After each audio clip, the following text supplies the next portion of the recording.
Everyone, it's me Priyanti and welcome to my another blog. তো সবাই আশা করি ভালো আছো। আর আজকের ব্লগটা হচ্ছে জাফলং ট্যুরের। তো আগের ব্লগে আমি বলেই দিয়েছি আমার সিলেটের হচ্ছে 3টা ব্লগ হবে, তো যেন লেন্দি না হয় সেজন্য আমি 3টা ব্লগ রেখেছি। আর সবটা আমি ফুটিয়ে তোলার চেষ্টা করেছি, যতটুকু পেরেছি ততটুকু নিয়েছি। তো আমরা চলে গেলাম জাফলংয়ের ভিতরে, মানে একদম সামনেই ছিলাম। তো সেখানে আমরা খাওয়া দাওয়া করে আমরা চলে যাচ্ছি জাফলংয়ের যে পাথরগুলো থাকে সেখানে। আর এখানে মানুষ দেখছিলাম কম্বল নিয়ে যাচ্ছিল, জিনিসপত্র কম দামে বিক্রি হয়। তো এখানকার বেশিরভাগ প্রোডাক্ট হচ্ছে বাইরে থেকে আসা প্রোডাক্ট, যেমন ইন্ডিয়ান বা এটসেট্রা অনেকগুলো কান্ট্রি আছে যেগুলো আমি একটা দুইটা শুনেছি বাট আমার এখন মনে পড়ছে না।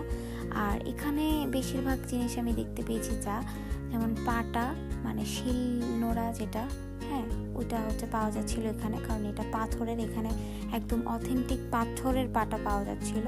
আর চায়ের দেশ অবভিয়াসলি চা তো থাকবেই। এই যে এগুলো হচ্ছে পাটা। আর তারপর কিছু জামা দেখেছি, তবে এখানকার জামার খুবই দাম। তবে আমার কাছে ভালো লাগছিল যে চশমাগুলো, সানগ্লাসগুলো। তো সানগ্লাসগুলো অনেক ভালো ছিল এবং দাম কম ছিল। বাট আমার এখন আফসোস লাগছে আমি নিতে পারিনি সেই সানগ্লাসটা, ভুলে গেছিলাম। তো যাই হোক, এখন হচ্ছে আমরা চলে যাচ্ছি সামনে, এবং সামনে থেকে একজন লোক বললো এখানে নাকি 400টা সিঁড়ি ছিল। 400টা সিঁড়ির পর হচ্ছে আমরা এই জায়গাটায় যেতে পারবো, সামনে যে পাথরের জায়গাটায়।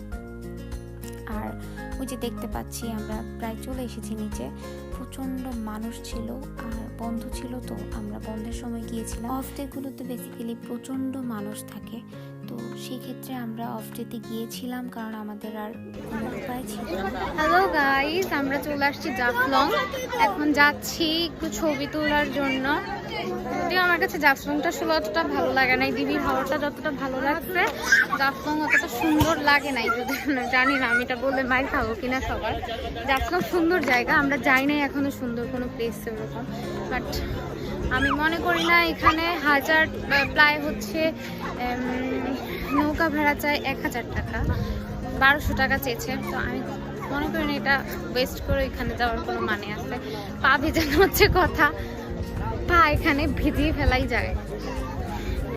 তো পাথরও সামনে আছে, পাথরের দিকটা সুন্দর, ওই পাশটা সুন্দর আছে, মানে এই পাশটা সুন্দর। আমি মনে করি না যে নৌকা দিয়ে 1200 টাকা দিয়ে ওই পাশে যেয়ে কোনো লাভ আছে। তো আপনারা দেখতে থাকেন, আমি কিছু কিছু ইনফরমেশন দিয়ে দিব, যারা আসবেন তারা সতর্ক থাকবেন। আর এখানে অনেক বাটপার থাকে, ছবির বাটপার, ক্যামেরাম্যান আপনাকে ইচ্ছে মতো দাগাবে, ইচ্ছে মতো। নৌকা ভাড়ার এগুলা হচ্ছে আরেকটা টাকা। সব মিলিয়ে ওদের একটা ব্যবসা। একটু সাবধানে আসবেন সবাই, ব্যাগ সাবধানে, সবকিছু নিজেদের মতো করে নিয়ে আসবেন। আর ওভারঅল এই যে জাফলং,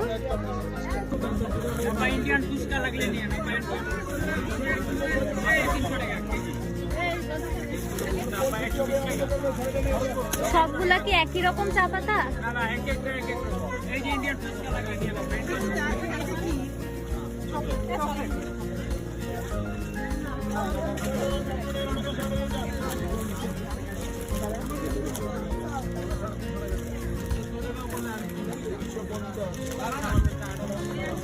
আরেক রকমের না আরো আছে। কোনটা? এই যে এটা 0 পয়েন্ট। আচ্ছা, এটা বাংলাদেশ, ওটা ইন্ডিয়া। ওটা ইন্ডিয়া। ওই যে ব্রিজ, হ্যাঁ, ওই সাইডের গুলো ইন্ডিয়ার নৌকা, আর এই সাইড গুলো বাংলাদেশ। ওইগুলো হলো ইন্ডিয়া। এই যে এটাই হলো বর্ডার। সো গাইস, তোমরা কি বুঝতে পেরেছো? আমরা কিন্তু ইন্ডিয়া এবং বাংলাদেশ বর্ডারের একদম মাঝামাঝি অবস্থায় ছিলাম। গাইজ আমরা চলে আসছি বাংলাদেশ ভারত সীমান্তর খুব কাছাকাছি না, একদমই সাথে মেইন পয়েন্টেই আছি। এই যে ব্রিজটা দেখা যাচ্ছে ওটা হচ্ছে ভারতের ব্রিজ, আর এখানে আমি আছি বাংলাদেশ। আর এখানে কিছু বাংলাদেশি নৌকা আছে আর কিছু ভারতীয় নৌকাও আছে। আর আমরা এখন একটু জলে নামবো, যদিও ড্রেস আনিনি তাও নামবো, সুযোগ কি মিস করা যায়? আমাদের পিছনে বর্ডার, মানে ইন্ডিয়া, এটাই বর্ডার মূলত। আমরা যেখানে দাঁড়ায় আছি এটাই বর্ডার। আর এই যে ইন্ডিয়ান বাসা, তারপর হচ্ছে ইন্ডিয়ান গাড়ি আছে কিছু, আমি দেখাচ্ছি। আমি একটু ব্যাক ক্যামেরাতে ক্রপ করে দেখাবো আপনাদেরকে। একটা ব্রিজ আছে, এটা পুরো ইন্ডিয়ার মধ্যে পড়ছে। এখানে কিছু জায়গা আছে পুরো ইন্ডিয়ান, এখানে বর্ডাররা মানে সরি বিজেপিরা আমাদেরকে ঢুকতে দিচ্ছে না। এই যে তো আমার কাছে এই জিনিসটা খুব ভাল লাগছিল, মানে পাথরের মধ্যে জল, খুবই ভাল লাগছিল এই ফিলিংসটা। তো এটা বলে বোঝাবার মতো না। সামনে হচ্ছে পাহাড় ছিল, আর এখানে এসে দেখি শঙ্খ, মানে খুবই সুন্দর ইউনিক লাগছিল আমার কাছে। আমি ভেবেছিলাম নিয়ে আসবো, বাট আনা হয়নি, এগুলোর দাম অনেক বেশি ছিল। আরেকটা কথা বলে রাখি আপনাদেরকে, এখানে আসলে মূলত কেনাকাটার জন্য কেউ যাবেন না, কারণ এখানে ড্রেসের অনেক দাম, চাদরগুলো যেগুলো ছিল শাল সেগুলোর অনেক দাম। একমাত্র সানগ্লাসটা আমি খুব মানে সস্তা দামে দেখেছি। আর এখানে পাটা ছিল, শিলনোড়া ছিল, খুব সুন্দর সুন্দর ছিল পাটাগুলো, এত ভালো পাথরের ছিল। আর এগুলো আমি মনে করি যে একদম পাথরের অথেন্টিক, যেটা আমরা আসলে বাজারে নকল প্রোডাক্টটা পেয়ে থাকি, বাট এখানে একদম পাথরের পাটাগুলো ছিল। আর এগুলো আনা হয়নি, আসলে অনেক ভারী, তো এগুলা বহন করাটা অনেক টাফ হয়ে যায়, পাথর এনেছি। আর গাইস, কিছু বাসা দেখা যাচ্ছে, সেটা ভারতের, মানে আমার কাছে ভাল লাগছিল। আই মিন এগুলো রিসর্ট মনে হয়, তো আমি জানি না, তাই ভিডিও করে।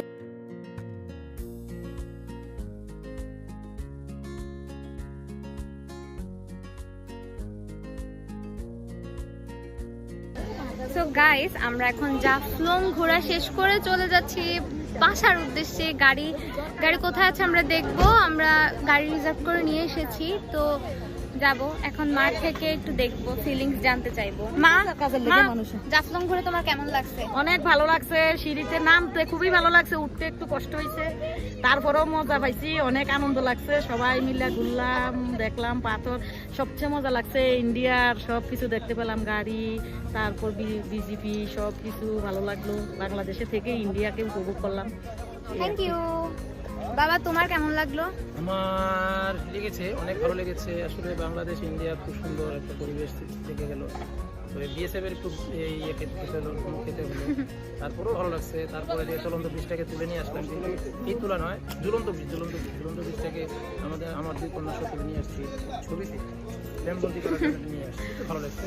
তবে উঠা নামা কোনোটাই কষ্ট হয়নি, ভালো লাগছে। তবে পাথর বহন করতে হয়েছে, এই বড় সমস্যা হলো যে পাথর বহন করা। নিয়েও আসছে কিছু, আবার হচ্ছে এই যে হেঁটে হেঁটে গেছি, আর আমি হিল জুতো পরছি, তো আমরা কিন্তু কোথাও দিতে পারিনি, কিন্তু নিয়ে আসছি, পাথর নিয়ে আসছি, ভালো লাগছে। Thank you. সবকিছুর মাঝে ভালো লাগছে। এই যে ম্যাডাম, আপনার কেমন লেগেছে? ভালো।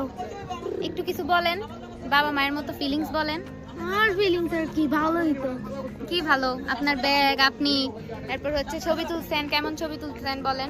অনেক ভালো, আমার দিদি অনেক ভালো ছবি তুলে দিচ্ছে এই প্রথমবার। অনেক ভালো, আমার দিদি অনেক ভালো ছবি তুলে দিচ্ছে এই প্রথমবার। ওহো, এই ক্রেডিটটা পেয়েছি। তুমি তো দাও না। আচ্ছা দিদি, তোমার কাছে কেমন লাগছে বলো। খুব ভালো লাগছে। কই পিত্তিটা কই? দাদারে জিজ্ঞেস করি। এদিকে আসো। তোমার কাছে জাফলং ঘোরা কেমন লাগছে বলো। এদিকে আসো। আন্টি সেদিকে বল। বলো, আন্টির সাথে কথা বলো। আন্টি হ্যাঁ, কেমন কেমন লাগছে লাগছে? বলো। খুবই ভালো লাগছে। কেমন লাগছে বলো। কেমন আছো? তুমি বলো তুমি কেমন বলো, লাগছে? ভালো লাগছে। ভালো আছি। ভালো লাগছে। হ্যাঁ, জাফলং কেমন লাগছে? খুব ভালো লাগছে, বলো। খুব ভালো আসছে। আচ্ছা, থ্যাংক ইউ। দাদার কাছে কেমন লাগলো? জাফলং প্রাকৃতিক সৌন্দর্য, যা না আসলে বোঝা যায় না। হ্যাঁ। আশা করি ঘুরে যান জাফলংকে, সৌন্দর্য বর্ধন, খুব সুন্দর সুন্দর পূর্ণভূমি মতো প্রকৃতি দেখা প্রকৃতি যায় যা এখানে দেখা যায়, আসলে বারবার আসতে ইচ্ছে করে। থ্যাংক ইউ দাদা বাবু। আচ্ছা, আমরা এখন গাড়িতে যাই, গাড়ি গিয়ে হচ্ছে সবার মানে আমি আর তুষ্টি আবার ব্লগটা কন্টিনিউ করব। Thank you. গাইস, এই ব্লগের আকর্ষণীয় পার্ট হচ্ছে 7 রঙের চা। আর সিলেটে আসবো, 7 রঙের চা খাবো না তা কখনো হয়? তো টেস্ট তো করতেই হবে। তো দেখলাম 7 রঙের চা অর্ডার করলাম, অর্ডার করে আমরা দাঁড়িয়েছি। গাইস, আমাদের সামনে 7 রঙের চা আসছে, আপনাদের আমি দেখাচ্ছি। এখানে 1টা 2টা 3টা 4টা 5টা 6টা 7টা মোট আছে। দেখছো বাবা, দেখছো? 7টা, হ্যাঁ। তুমি হাত ছাড়ো, তুমি হাত দিয়ে এই যে সাতটা, এখন আমরা একটু খেয়ে দেখবো এগুলা কেমন। এই যে খেয়ে অর্ধেক শেষ করে ফেলছি, এখন মনে পড়ছে আমি তো খাওয়ার ভিডিও করি নাই। তুমি বন্ধু দিয়ে মধু রাখা মোটামুটি অ্যাভারেজ, বেশি না। মধু রাখা গেল। আমরা বহুত আগেই বলছি যে আমরা গাড়িতে উঠে যাব, বাট সামহাও আমরা রং চা খেতে গিয়ে গাড়িতে এখনো উঠি নাই। এখন হচ্ছে আমরা গাড়িতে যাচ্ছি, সো লেটস সি। গাইস, আমরা হচ্ছে একটা প্রত্যক্ষ দুর্গা মন্দির যাচ্ছি। এখানেও সিঁড়ি দিয়ে উঠতে হয় মা দুর্গাকে দেখতে হলে। তো যাচ্ছি সামনের দিকে। যাক, মন্দির খোলা আছে। জাফলং এর যে সিঁড়ি, ওইখান থেকে এই সিঁড়িতে অনেক বেশি ভালো। জি না, মানে অনেক কম। এই যে মা দুর্গা।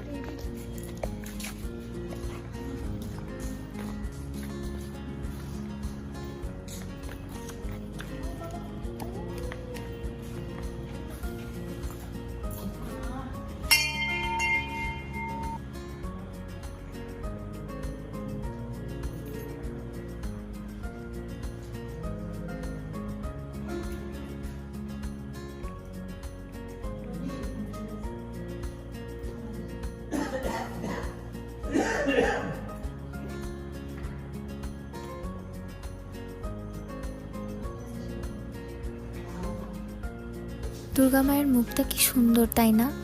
আর প্রতিমাটা এত সুন্দর ছিল, মনে হচ্ছে জীবন্ত মা দুর্গা বসে আছে।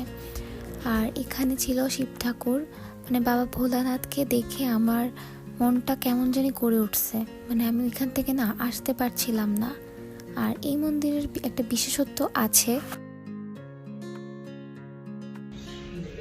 গাইস, আমরা হচ্ছে বাসা আসছি, মানে হোটেলে আসছি। এসে আমি একটু শাওয়ার নিয়েছি, শাওয়ার নিয়ে জাস্ট এখন আবার যাচ্ছি বাইরে। এখন বাইরে যাওয়ার কারণ হচ্ছে আমরা রাতের ডিনার করতে যাচ্ছি। তোরে আমার চোরের মতো লাগতেছে, আমাদের চোর চুরি করে নিয়ে যেতেছে। আচ্ছা, তো দেখতেই থাকেন আপনারা।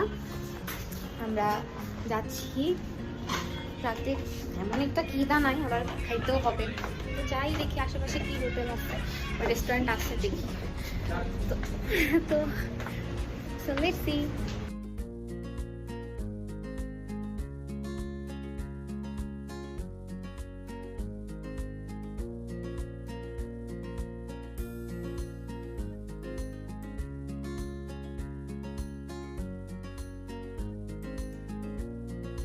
সো গাইস, আমরা চলে আসছি পালকি রেস্টুরেন্টে।